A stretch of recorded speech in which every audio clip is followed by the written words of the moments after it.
when you fall in love, you get that spark, you get those butterflies, and that sense of energy and that feeling of love and connection takes you to the altar and you marry. The question is, how do you keep that spark alive amongst the challenges of life, kids throwing up on you, growing old together? That's what we're going to talk about today as we cover the 5 keys to keeping the spark alive in your marriage. Hey, I'm Julia Woods, and this is my husband, Jeff. We have been married 32 years, and I am so excited that he has decided to join me for today's episode. We're going to jump right in, and I'm going to start with key number 1 to keeping the spark alive in your marriage, which I believe is keeping your heart free of bitterness and resentment. Bitterness and resentment, it's like pouring water on wood. You cannot get a spark on wet wood. And if you want to keep the spark alive in your marriage, you must do the heart work to really work through the bitterness and resentment by reconciling conflict and having open and honest communication. Yeah, and that's spark number 2 would be finding something in common that you both enjoy doing together. That way you both come to love the same thing and you're both wanting to do the same thing. It's just an easy way of just enjoying life together.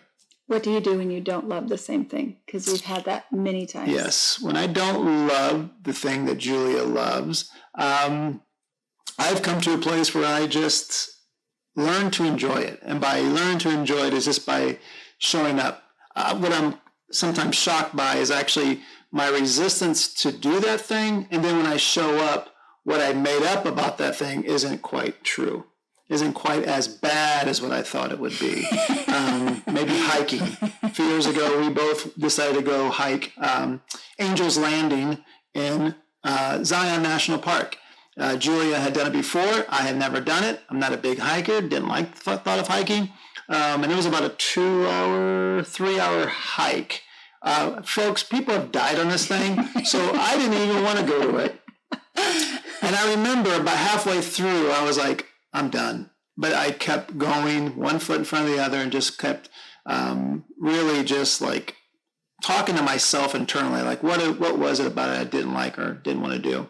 In the end, it was remarkable. It was a remarkable view. If you've ever done it, you know what you've experienced, this euphoria.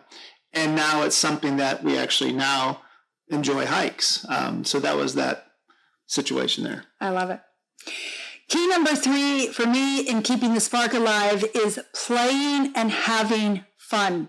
All work and no play makes Jeff and Julia dull kids and a dull marriage. So we have found that weekly playtimes, weekly finding ways to have fun, which, trust me, we had plenty of years where there was so much bitterness and resentment we couldn't even remember when the last time was we laughed. So this is something we have worked hard to cultivate, and in the show notes below you will find a free download that will give you 100 ideas of ways to have fun and play together and chat. So that is key number 3. Key 4 would be taking risks together. And this could be, for Julie and I, what this looks like nowadays is we both cold plunge. And that's something that is very mentally hard to do mentally once you get to that spot of about to go into the, in our case, an ice barrel.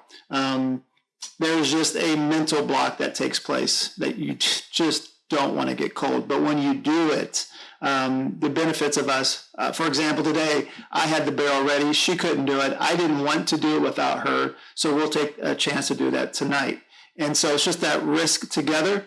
And, could be sexual adventures. It could be anything that's just taking a risk together that we have found to be exhilarating as when your heart starts racing. That's something that's it's really intriguing what that does into the relationship. Yes, and key number 5 is learning to negotiate.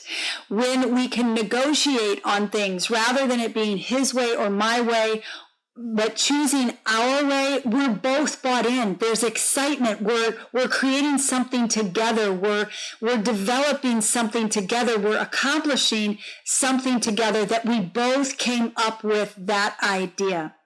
So these are the 5 keys that we have found are vital for keeping the spark alive. And if you're here today, if you recognize you have lost the spark, please know we've been there. We had so much bitterness and resentment. We had totally lost the ability to play together. There was no adventure.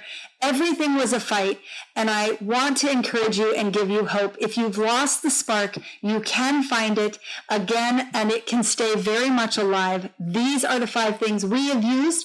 I would love to hear, what key have you found is most helpful in keeping your marriage alive? Would you share it in the comments below? Thanks so much for joining us, and we look forward to seeing you again next week.